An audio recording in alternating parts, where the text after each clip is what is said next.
Referendum a separazione, il giorno dopo lo schiaffo dell'affluenza negativa i comitati del sì non si fermano, va avanti il ricorso al TAR per l'illegittimità del quorum e si progetta di unire le forze con un movimento trasversale alle comunali del 2020. Un risultato che va oltre le aspettative invece il commento che arriva dai comitati per il no, messaggio chiaro dei cittadini dicono attaccano sui costi dell'ennesima consultazione. Il presidente Zaia sul referendum, il risultato una pietra tombale e sulla battaglia al TAR dei comitati per il sì noi abbiamo fatto tutto secondo le regole. Record di ascolti per la diretta di Antena 3 sul voto per il referendum, dall'attesa ai primi commenti a caldo con i nostri inviati e gli ospiti in studio. Giovane ragazza della Repubblica Ceca sequestrata in casa per giorni e violentata da un uomo conosciuto in rete, i carabinieri arrestano un nigeriano. Anziana di 80 anni maltrattata fisicamente e psicologicamente dalla figliastra badante, arrestata dalla polizia a Belluno dopo le segnalazioni dei vicini di casa, il video shock. Un asino è stato sbranato sul Monte Cesena, siamo a Valdobbiadene, quasi sicuramente si tratta del lupo che in queste settimane sta colpendo in Val Belluna. A Rosà, festa grande per i 24 anni di Sammy Basso, oltre 600 persone alla casa dei Gelsi e il videomessaggio di auguri firmato Giovanotti.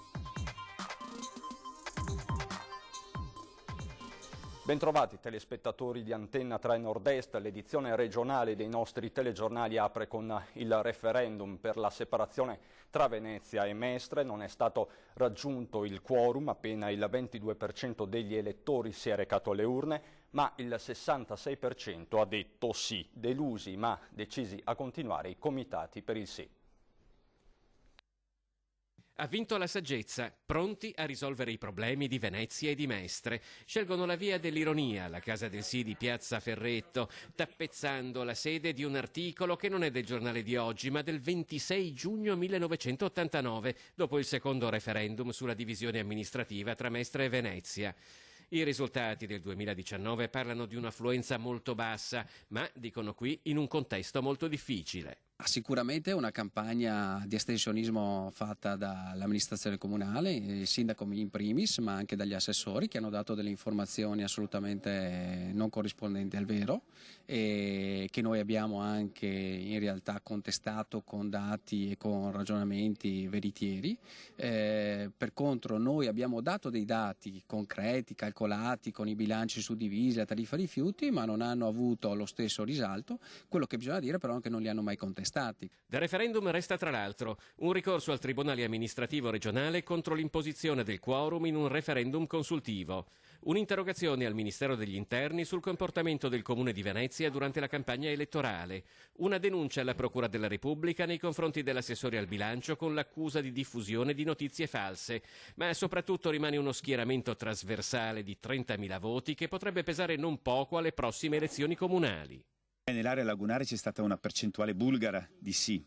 Uno dice che sono andati in pochi a votare, non ha importanza, si parla comunque di 14.000 voti, che sono tanti rispetto all'elettorato del centro storico, e teniamo presente che non considerano che non potevano andare a votare tutti quelli che hanno cittadinanza anche europea, non italiana, e stranamente non potevano andare a votare, quindi 12.000 persone su 53.000. Quindi su Venezia i giochi sono tutti aperti e quindi abbiamo un patrimonio enorme di voti che dobbiamo adesso in qualche maniera soddisfare nell'anelito ad avere un comune autonomo che si occupi esclusivamente dei problemi di una città complicatissima e speciale come Venezia. Di un risultato che va oltre le aspettative parla il Comitato per il no una e unica, mentre si pensa ai costi sostenuti nel tempo. Quando la popolazione non va ad un referendum consultivo significa che quella consultazione è di per sé non gradita, inutile, riceve già un giudizio negativo, un risultato che va oltre quello che erano le aspettative sia di chi ha proposto il referendum sia di chi si è opposto al quesito referendario. In questa dimensione sicuramente non era prevedibile. Un risultato, quello del referendum del 1° dicembre, che ha sorpreso anche i comitati del no sui numeri, soprattutto quelli dell'affluenza. Ma il giorno dopo è in particolare quello che deve far riflettere anche sui costi sostenuti nel tempo. I costi ci sono stati, perché in 5 edizioni di questo referendum la Regione, i cittadini della Regione Veneto hanno pagato quasi 5 milioni di euro.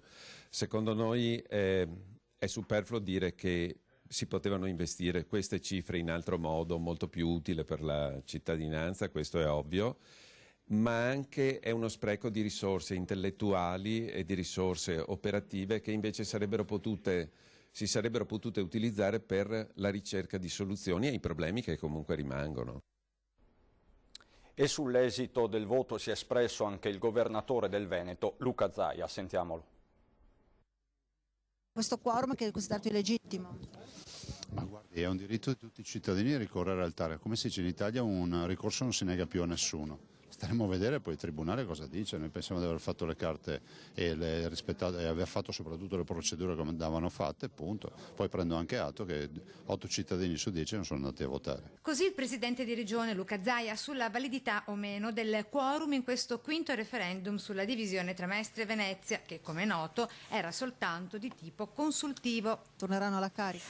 Ma guardi, è una pietra tombale, però è pur vero che la norma permette a chiunque il mattino di svegliarsi e proporre un referendum, questa è la verità.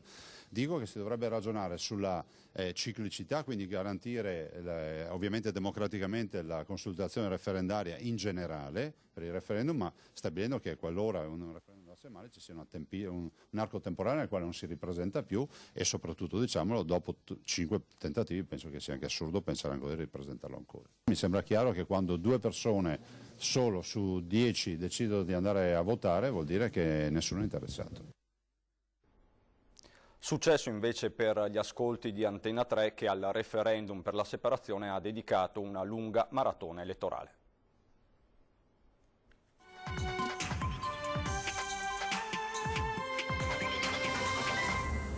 Buonasera, ben ritrovati questa edizione straordinaria dei nostri telegiornali per seguire insieme in diretta e fino a tarda notte immaginiamo, ma adesso vedremo insieme anche i primi dati disponibili, l'esito di questo referendum. Un successo di ascolti è il necessario compimento di un lavoro portato avanti per settimane. L'edizione straordinaria che Antenna 3 ha dedicato al referendum sulla separazione di Venezia e Mestre, consultazione a cui la nostra emittente ha riservato ampi spazi, come hanno riconosciuto le stesse forze in campo, le associazioni che promuovevano la costituzione di 2 comuni distinti e quelle che invece si battevano per l'unione. Non schierarsi mai da una parte o dall'altra, dar voce a tutti è quello che abbiamo fatto anche in queste circostanze. Un lavoro che è stato premiato dalla grande attenzione dei telespettatori che hanno seguito numerosissimi la diretta fino a tarda notte, ripercorrendo le precedenti consultazioni, ben 4, in cui veneziani e mestrini sono stati chiamati a esprimersi su questo tema e ascoltando gli aggiornamenti degli inviati sul campo, che dai seggi hanno raccontato di un'accoglienza fredda della consultazione da parte dei cittadini. Si vedono i carabinieri, le forze dell'ordine, gli scrutatori,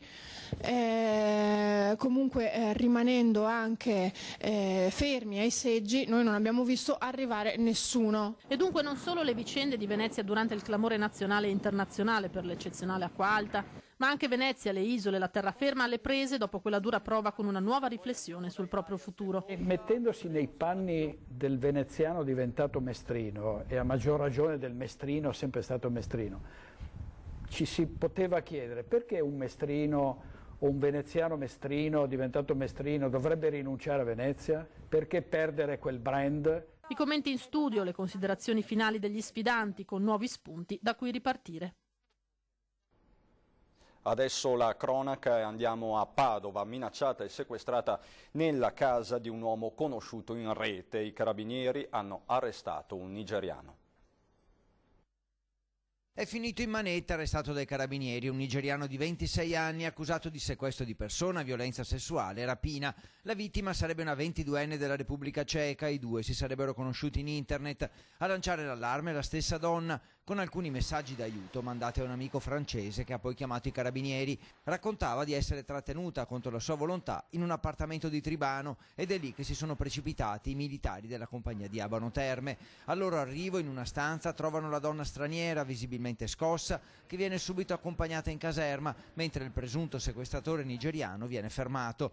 La ragazza ha raccontato di aver conosciuto tramite un servizio di messaggistica online l'uomo con il quale aveva iniziato a scriversi in chat. Dopo qualche tempo era stata invitata a Padova per iniziare una relazione. La ragazza consentiva, finendo però nei guai. Lo straniero infatti le avrebbe usato violenza, l'avrebbe minacciata, impedendole di uscire di casa e in un'occasione, dopo alcuni giorni, si sarebbe anche impossessato dei soldi della ragazza, circa 2.000 euro, colpendola con pugni e schiaffi, fino a quando, approfittando di un momento di distrazione del suo aguzzino, la donna riusciva col suo telefono cellulare a inviare la richiesta d'aiuto. Accompagnata in ospedale a Schiavonia per accertamenti, il nigeriano invece è finito al carcere Due Palazzi.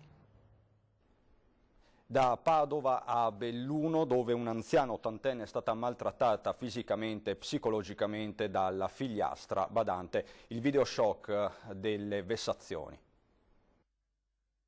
Doveva assisterla perché dopo una malattia era rimasta parzialmente disabile ed invece ogni volta che andava da lei la vessava, le tirava i capelli. Maltrattamenti che ormai erano diventati quotidiani. La vittima è un'anziana di 80 anni. In manetta è finita la figliastra, un insospettabile bellunese di 71 anni. A lanciare l'allarme erano stati alcuni vicini di casa che avevano assistito a un episodio violento proprio avvenuto fuori casa, sulla strada. Siamo partiti da segnalazioni di cittadini che, per quanto potevano non essere esaustive, ci hanno permesso di approfondire e di scoprire il quadro indiziario che poi è emerso, però l'importante è stata appunto la sensibilità dei residenti e dei vicini di casa. Così la squadra mobile senza esitare ha nascosto delle telecamere nell'abitazione della vittima e il quadro terribile si è subito delineato, tanto che gli investigatori non hanno potuto attendere un minuto in più. Il blitz è scattato subito e la 71enne è stata arrestata per maltrattamenti aggravati in famiglia. Ci ha portato a scoprire un quadro di crudeltà familiare, conversazioni che partivano da schiaffi, insulti continui, tazzine riversate in testa e tirate di capelli, e quindi per interrompere l'attività criminosa siamo intervenuti non appena avevamo acquisito i riscontri necessari. Il GIP ha convalidato l'arresto della donna e l'ha rimessa a piede libero con l'obbligo di stare lontana almeno 100 metri dalla matrigna, che è stata portata in ospedale con lievi lesioni al volto e alla schiena. L'appello della polizia se si venisse a conoscenza di questi casi. Segnalare sempre qualsiasi cosa, qualsiasi violenza, soprattutto quando avvengono sulla pubblica via, perché se avvengono sulla pubblica via vuol dire che in casa avviene anche peggio. Fiamme ieri sera a Castelfranco, dove è stata devastata la ditta Carosello. Solo l'intervento, l'allarme dei carabinieri ha evitato il peggio. Castelfranco, Bassano, Cittadella e Treviso sono giunti subito sul posto. In realtà, se vedete alle mie spalle, si tratta di una struttura circa di 200-300 metri quadri, però il fatto che le squadre siano arrivate subito hanno permesso di salvare tutto il resto della struttura che vedete dietro, che è una struttura molto ampia. L'allarme immediato di una pattuglia dei carabinieri durante un controllo di routine nella zona e il pronto intervento dei vigili del fuoco ha evitato che da una singola attività le fiamme si propagassero al resto della struttura di via Sile a Salvatronda di Castelfranco. Incendio scoppiato nella serata di domenica all'interno della Carosello, azienda che realizza pannelli pubblicitari utilizzando prevalentemente materie plastiche. Un intervento durato oltre 3 ore. Un po' di materiale infiammabile, come vedete alle mie spalle. Il vero problema è che stava piovendo e che abbiamo dovuto lavorare in condizioni abbastanza difficili. Abbiamo visto anche una bombola portata fuori. Sì, una bombola e anche quel furgone là che è alle tue spalle, sì.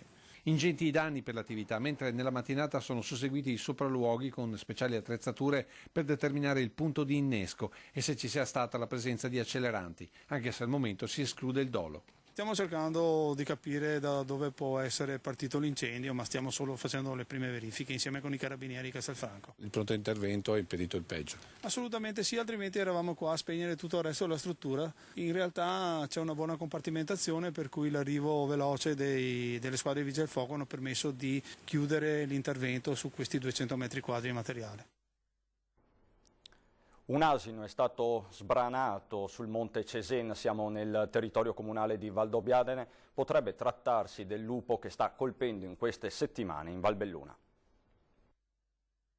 Sembra che non ci siano dubbi. A sbranare quest'asino di 20 anni sul Monte Cesen sarebbe stato un lupo, forse lo stesso che nell'ultimo periodo sta colpendo in Valbelluna, nella zona di Lentiai. Questa è la fine del povero animale appartenente all'azienda agricola di Fabio Piccolin, che a Valdobbiadene è anche presidente della sezione locale della Coldiretti. L'agguato risale alla scorsa settimana, ad avvisare il proprietario alcuni cacciatori. Dalle impronte che ci sono in zona sembrerebbe un un animale solo che ha predato l'asino, e adesso stiamo facendo tutte le constatazioni, ma dovrebbe essere un lupo, insomma.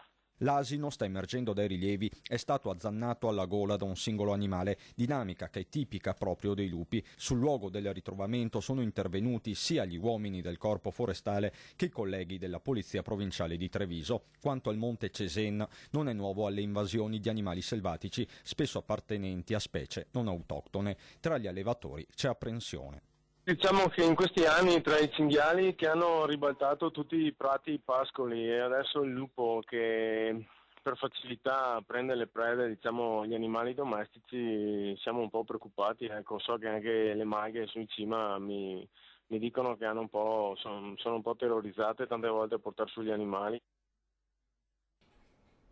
E non ce l'ha fatta l'anziano ritrovato tra i boschi dei Colli Euganei, dopo 2 giorni è morto all'ospedale.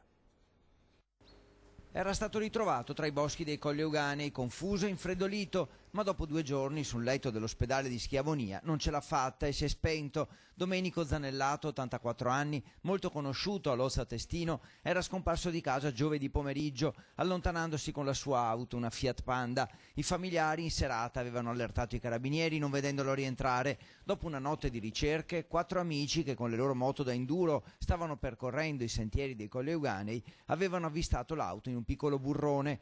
L'uomo appariva confuso, ma aveva scambiato alcune parole con i soccorritori ed era stato trasferito in ospedale. Il sindaco stava addirittura attendendo che si rimettesse in forze per organizzare una festa per lui e per premiare i motociclisti, i carabinieri e i soccorritori della protezione civile, ma improvvisamente le sue condizioni sono peggiorate e l'84enne si è spento, pare per cause naturali, certo, magari complice la notte passata al freddo e all'aperto. Adesso per noi c'è la pubblicità, dopo.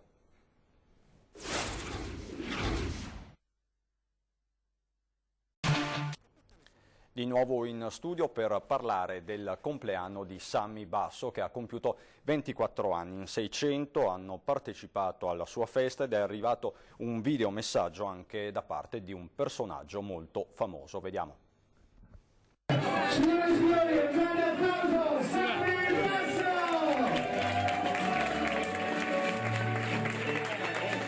Super festa con più di 600 persone per i 24 anni di Sammy Basso, il giovane ricercatore di Tezze sul Brenta, affetto da progeria, che è stato circondato da tantissimi amici, oltre agli inseparabili genitori, mamma Laura e papà Amerigo, per un compleanno eccezionale.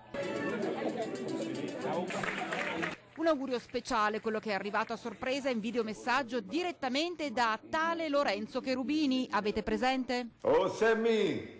Guarda, sono molto orgoglioso di indossare la divisa ufficiale, Madonna, dei Sammy Basso. Ma a me la cosa che mi fa impazzire è quanto amore c'è intorno a te, perché questa è una forza incredibile che tu hai. La tua è una presenza veramente bella e io sono molto contento di essere tuo amico. Sono contento che la mia musica ti piace, che vieni ai concerti. Insomma, dai, poche pippe, tanti auguri, bello, ti voglio bene, ti voglio un bene infinito. E saluto tutti i tuoi amici che ti festeggiano oggi. Sammy 2424. Oh yeah. Ciao caro, ciao. E anche noi ci uniamo agli auguri di Giovanotti. Buon compleanno, grande Sammy.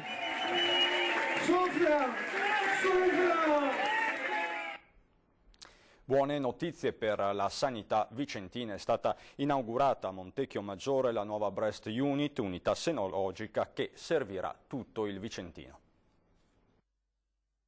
Un'area degenza con 14 posti letto, di cui 4 stanze con un posto letto e 5 con 2 posti letto, oltre a 5 posti letto di day hospital per un totale di 300 metri quadri, un'area ambulatoriale, un servizio di anatomia patologica dedicato ed una radiologia senologica. Costo complessivo 200.000 euro. È la nuova Breast Unit, unità senologica inaugurata all'ospedale di Montecchio Maggiore che servirà tutto il Vicentino.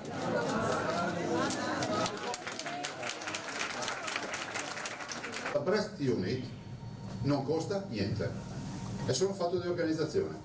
Oggi noi abbiamo la presa totale in carico delle pazienti, ma non è una presa totale in carico solo dal punto di vista chirurgico, ma globalmente, quindi con tutta una serie di multidisciplinarietà di professionisti, i quali lavoreranno tutti nella sfida contro questa malattia che è il cancro della mammella. Questo è un punto d'arrivo, però è anche un punto di partenza, perché da qui, oltre alla struttura bella, ai macchinari fantastici, bisogna sempre innovare e stare sul pezzo. Il tutto studiato affinché il contesto risulti confortevole e accogliente per un benessere psicofisico della paziente, perché qui arrivano le donne giovani, di mezza età ed anziane con il tumore al seno, lo sanno bene le volontarie dell'associazione Andos, fondata nel 98 e che hanno donato l'arredo. È un tumore brutto non solo fisicamente perché ti vedi meno amata, adesso con le ricerche e con la nostra volontà come Europa Donna Parlamento abbiamo fatto sì che anche la ricostruzione sia dentro i LEA della sanità. Un servizio fondamentale per tutte le donne che in un unico luogo possono trovare tutti i servizi che servono, dalla diagnosi alla cura e il supporto psicologico. In Veneto oggi ce ne sono 22 coordinate dalla rete oncologica veneta che danno una risposta molto importante e che accanto agli screening per quanto riguarda la prevenzione insomma fanno del Veneto sicuramente una regione che su questo sta investendo. 600 nuovi pazienti all'anno sono presi in carica dalla Breast Unity di Montecchio per una patologia, il tumore al seno, purtroppo in crescita dello 0,3%, ma che proprio grazie alla prevenzione e alla cura vede aumentata la possibilità di guarigione del 94%. Ed oggi si aggiungono anche le mastectomie di profilassi per quelle pazienti a rischio genetico, una trentina le pazienti già in lista.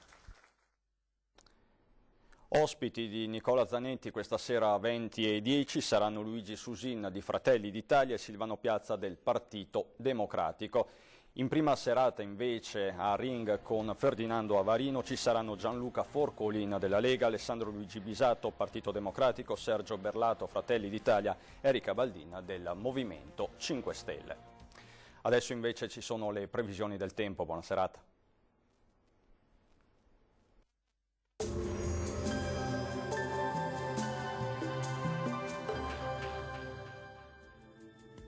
Bentrovati al meteo. Tempo stabile ma correnti più fredde in arrivo dalla Russia faranno calare notevolmente le temperature. Vediamo dunque il dettaglio di martedì 3 dicembre. Sul Veneto bel tempo con ampio soleggiamento su tutti i settori della nostra regione. Il cielo sarà sereno e sgombro da nubi, non sono infatti attese piogge particolarmente degne di nota. Temperature in diminuzione con minime fino a -3 gradi sul Bellunese, fino a 4 gradi in pianura, massime comprese invece tra 5 e 9 gradi. Stessa situazione anche sul Friuli Venezia Giulia, con sole prevalente e cielo sereno un po' dappertutto. Temperature minime tra 1 e 5 gradi, massime comprese invece tra 8 e 9 gradi. Poche novità sul Trentino Alto Adige, dove sarà ampiamente soleggiato ovunque, il cielo sarà sereno o al massimo poco nuvoloso un po' su tutti i settori. Temperature minime intorno a -3 gradi, massime tra 6 e 7 gradi. Dal meteo per ora è tutto, arrivederci al prossimo aggiornamento.